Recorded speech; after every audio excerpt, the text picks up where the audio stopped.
There is no doubt now that McLaren have built the fastest car on the grid, and yet behind their success are two drivers heading in very different directions. The man who's supposed to be their star driver is struggling to keep up. Lando Norris, the guy who delivered the team their first win of this regulation cycle, and the man who's been with the team throughout their rebuild from the bottom, now says he feels clueless behind the wheel, whilst Oscar Piastri is thriving. His calm and collected performances are in stark contrast to Norris's battling with confidence issues, self-doubts, and a car that won't behave the way that he wants. But is this just a rough patch for Norris and a spike in performance from Piastri, or the beginning of a bigger shift inside McLaren, a changing of the guard and an opportunity for Piastri to sneak up behind Lando Norris and snatch away the Formula One World Championship? Let's unpack the truth behind Norris's internal conflict of performance versus confidence, Piastri's rise to the top, and why McLaren's dream season might come with its own internal nightmares. After the first 4 races of the season, we can now say categorically that the McLaren team have been able to build on last season,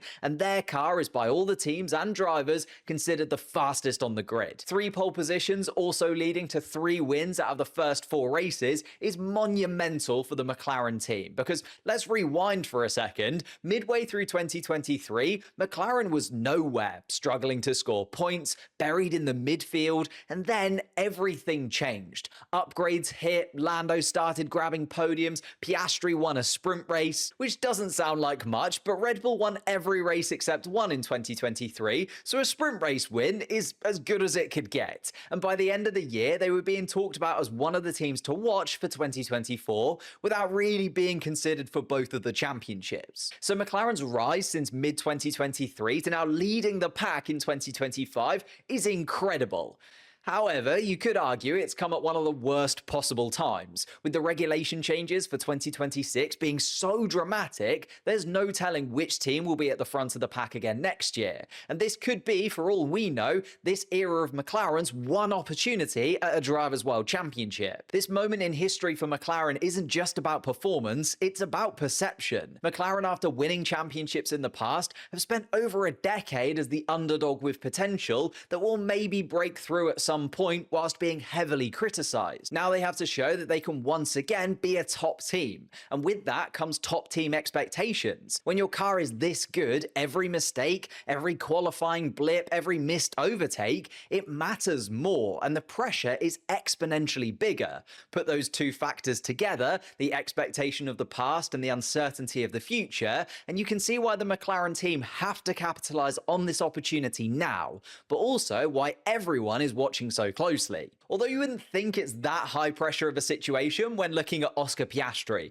whose F1 career has perfectly aligned with the McLaren's rise, meaning that he's now able to show why he should be considered one of the best drivers on the grid. That exciting young rookie from 2 seasons ago doesn't look anywhere close to a rookie anymore. In 2024, there were still clear weak spots. You look at the head-to-head with Norris and Piastri from last year. Oscar had the better race pace in the middle of the year. We saw flashes of brilliance, but it tailed off in the last few races, and there were certain circuits that just didn't suit him, especially the more technical tracks where confidence on corner entry is everything, and that's why last season's qualifying head-to-head looked so one-sided in Norris's favour. Jump to this year, and Oscar's qualifying now looks like one of his strongest attributes. Even across some of the tracks that he said himself he really struggled with last season. Shanghai was a pretty tough weekend for Oscar last year, and this year he goes out and wins it. He has 2 pole positions, his first 2 pole positions in the sport from the opening 4 weekends, and he's converted both of those into victories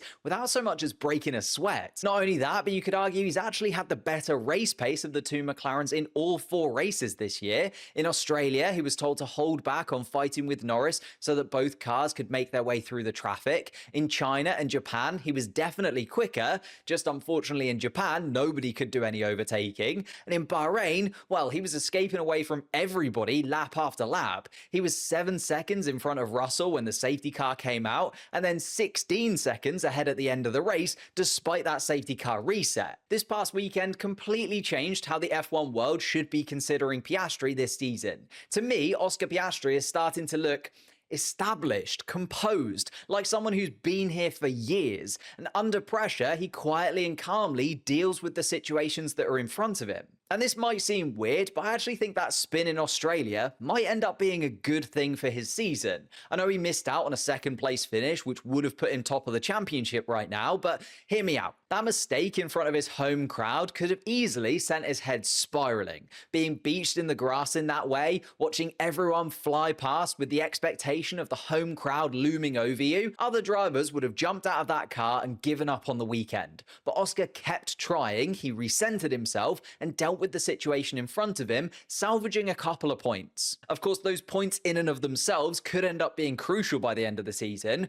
but I think more than that, him knowing that now even when things go really wrong, me and my race engineer can sort it out and keep ourselves in the fight, that only adds to the calm and composed nature that he's rapidly maturing into, and he's becoming the kind of driver that can lead a Formula One team, which is being contrasted on the other side of the garage as Norris is falling back into some of those struggles that cost him so dearly last season. And I think we can look at this from two aspects: technicalities and trust. Let's start with the technical bits because Norris is a world-class driver in my opinion, but now something just isn't working, ending up 6th on the grid in a car that by his own admission had the pace to be on the front row just doesn't seem right. Looking at Norris's final Q3 lap, as he's starting the lap, he hasn't quite been able to get his tyres into the right temperature window, and his cold front tyres mean that he understeers into turn 1 and then oversteers through turn 2 as he's trying to fight the car. That alone lost him around 2/10 to Oscar, which he'll be able to see on the dashboard and know that his lap is basically over before it even really started. He then also made a mistake at turn 6, and that just put him so far back from where Oscar Piastri was. So the tyre warm-up and the balance of the car seems to be in Oscar's favour at the moment, and team principal Andrea Stella has acknowledged that they know there's a few things we can do better to make Lando more comfortable in the car. But even if the team can improve the car's balance, there's the other side of the problem, which is Lando trusting in himself to be able to perform. After that qualifying lap, Lando wasn't aligned with Stella that it was necessarily a car problem, and instead was blaming himself, saying, "I've been off it all weekend. Don't know why, just clueless on track at the minute. I don't know, I just need a big reset, that's all." And I don't want to steer this into the argument of, is Lando Norris too negative? He said before the season that that's just the way that he has always been, and if he's gonna go on to win a championship, he wants to do it in his way. After Bahrain, he even said, it's complicated. I'm not doubting myself, even though sometimes it may seem like that. It's just something is not gelling, something is not clicking. Therefore, I don't feel comfortable when I'm in the car. I'm confident, I know I've got what it takes, but I'm just not confident. I think meaning he's not confident in the car. He has belief in his own abilities, and I think at times his openness and insight when talking to the media is admirable. And if he finds it useful to release the frustration after he's made an error by telling us about it, I think that's fine. I know it goes against what we've seen from other world champions in the past that often deflect the blame onto their team, but that just isn't Lando's way of working. But I think his lack of confidence in the car is starting to show. Delving into the race, despite the grid penalty from creeping over the line at the start, which was such a weird incident as he was actually too far back in his grid spot, so he tried to go forwards and just overdid it a little bit. The actual launch at the start was perfect, and that's something he needed to work on from last year, but the penalty then detracts from that positive. Looking at the race as a whole, although he made it back into the podium places, his racecraft did look very uncertain in places, and what could have been a P2 ended up being a frustrating P3. Norris said, "Something is just not clicking with me in the car. I'm not able to do any of the laps like I was doing last season. There I knew every single corner, everything that was going to happen with the car, how it was going to happen. I felt on top of the car. This year could not have felt more opposite so far. Even in Australia, where I won the race, but never felt comfortable, never felt confident." Which means Jeddah this weekend has set itself up as a possible fork in the road for the McLaren team. Not only have we seen that it looks like Piastri is going to be a problem for Lando Norris at every single circuit this season, which he wasn't quite able to do last year, Piastri was already faster than Norris in Saudi Arabia in 2023 and 2024, and with no major car changes planned for the McLaren team, it feels like this weekend is just set up for Norris to be uncomfortable once again, which opens the door for Piastri to take the lead in the Drivers' Championship, putting McLaren in a very difficult position with their drivers, as there's a lot of factors which are out of their hands.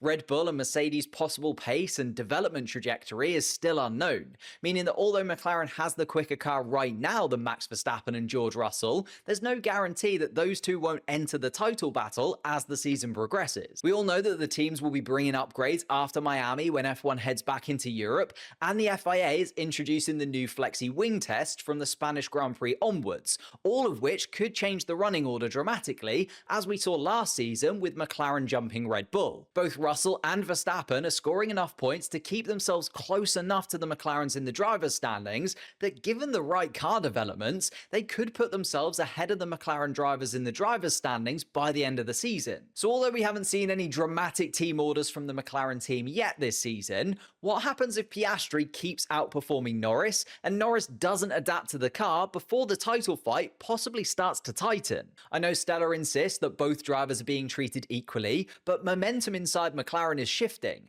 and I can see a world where the McLaren team have to make a decision as to which driver they back to win them the Drivers' Championship. Coming into this season, I think we all knew that McLaren would most likely have a car that was able to win both championships, having won the Constructors' Championship last season, but 4 races ago, I was convinced that Norris was the faster driver more consistently, looking at how Piastri's form fluctuated throughout last season. But Piastri, seemingly coming of age just as the McLaren car is hitting its apex of performance, has made the entire season for McLaren a lot more complicated and the title battle a lot more exciting. I think Norris is too good to stay down for long, but harmony and performance need to align for Norris, and fast, because that window of opportunity doesn't feel like it will stay open forever, and his teammate looks like the person who might close it before anybody else. But what do you think? Will Piastri take the championship lead this weekend in Jeddah, and will Lando Norris be able to take that lead back throughout the rest of the season? Let me know in the comments down below. Whilst you're down there, leave a like on the video, subscribe to the channel if you're new, and why not check out this video here.